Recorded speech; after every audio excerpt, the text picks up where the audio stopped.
We're talking now with Ms. Tappie Villane. And Tappie, you are a candidate for the Supervisor of Elections office. That's correct, yes. And we're going to talk about your candidacy, why you decided to run, and all that stuff later on. But I want to ask you, first of all, if you could tell voters, what exactly does the Supervisor of Elections do? Why is that important to them? Okay.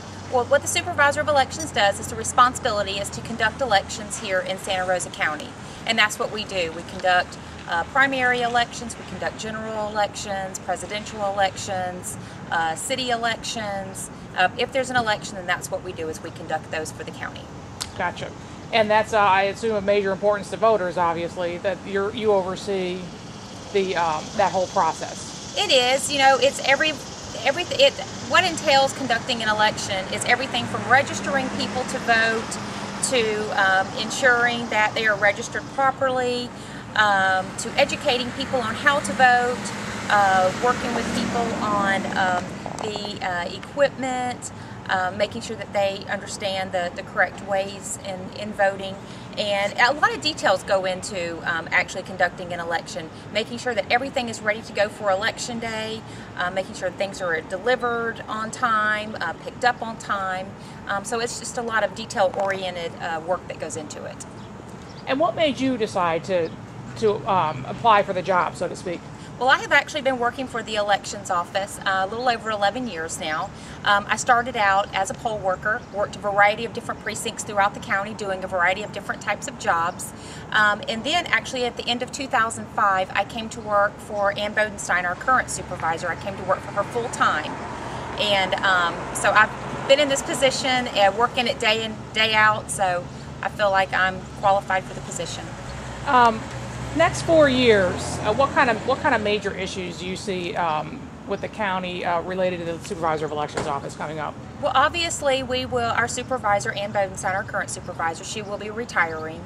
So we are losing immediately a wealth of knowledge, someone who's been here for many, many years and has just done an outstanding job. But aside from that, we are looking at equipment changes. We currently have the Ivotronic, which is a touchscreen machine. After this year, after 2012, those Ivotronics will be going away and we'll be introducing something else. We're not exactly sure what the state will have us use at this time, but there'll be another piece of equipment that will be introduced for people with disabilities that we will have to have in the polling sites. Another item that's on the agenda is how we go and vote. We currently use polling places that individuals go to.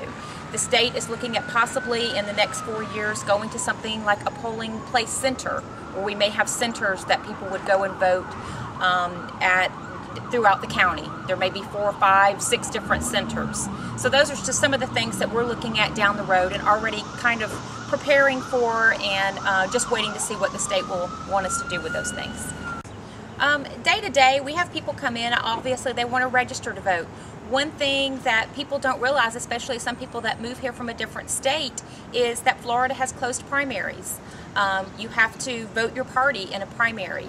Sometimes people come from another state that they can register as an independent and they can vote either way. They can vote Republican or Democrat. So we try and just let people know that Florida is a closed primary state and that you must vote your party during a primary. It's up to you what party you choose, and if a person wants to register as independent, they're welcome to do so. They may just be limited on their choices in a primary. But we feel like it is our job to be an advocate for the people here in Santa Rosa County as far as election laws and the state of Florida, and making sure that people are aware and are educated what those laws are.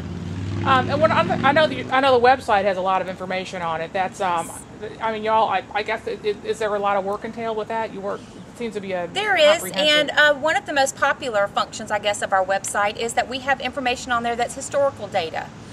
People want to know, about different elections that we've conducted over the past several years. But the historical data is a very popular function on our website. It not only talks about the different areas and the different precincts, how they voted, but what they voted on, obviously candidates, issues, that sort of thing. One thing that I think a lot of people, I hear all over, people are concerned about is the electronic voting. Yes. I mean, what would you tell people about that? Well, again, we have 2 types of voting machines that are currently using. It's the Ivotronic, which is the touchscreen machine. Those were introduced in 2006. Those will go away after this year. They're not real popular with our voters. When we first introduced them in 2006, it was something new. People wanted to use them. They were put into place for people with disabilities.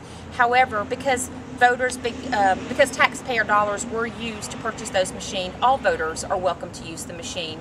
But they're just not real popular. In 2010, we conducted 2 special elections and a primary and a general election. So out of 4 elections, we only had 60 people vote on the electronic machine. So again, they're not widely popular. They will go away after this year, but there will be something else that will be implemented by the state that we will have to use come 2014. And that's a choice. People can.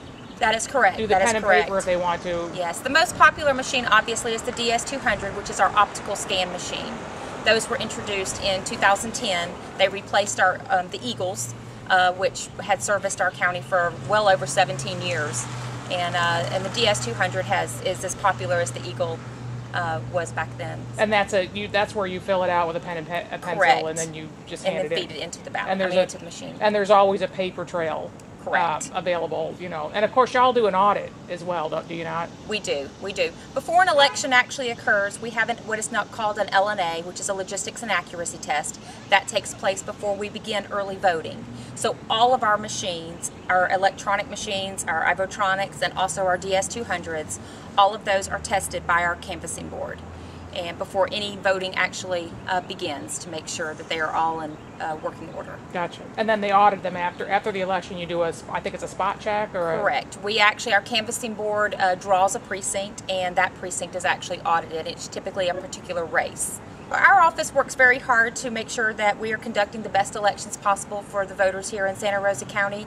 In fact, in January, we were actually awarded a #1 ranking by the Florida Division of Elections based on a survey that they did, basically on how we did conducting the election. And that's something we're very proud of, because it doesn't just take the 6 people that are working here in our office plus our supervisor. It takes all the people that work with us during election time, our poll workers, the people that work with us election day and election night, to make this process work. So Santa Rosa County should be very proud that they actually have people who are genuinely concerned in the elections process and want to make sure that things are conducted well. Tell voters, how are you uniquely qualified for the job? Why should they vote for you? Well, I have 11 years of elections experience. I've worked in 22 elections, all here in Santa Rosa County, all under the direction of our current Supervisor of Elections, Ann Bodenstein. I'm the only candidate in this race who has been a poll worker. I've worked at a variety of precincts throughout the county doing a variety of different types of jobs. I'm also the only candidate in this race who has and is currently working at the elections office. I've worked in special elections, primary elections, general elections, and presidential elections. Gotcha. Okay. Tappie Villane, thank you so much for talking to us today. A candidate for the Supervisor of Elections, Santa Rosa County. Thank you.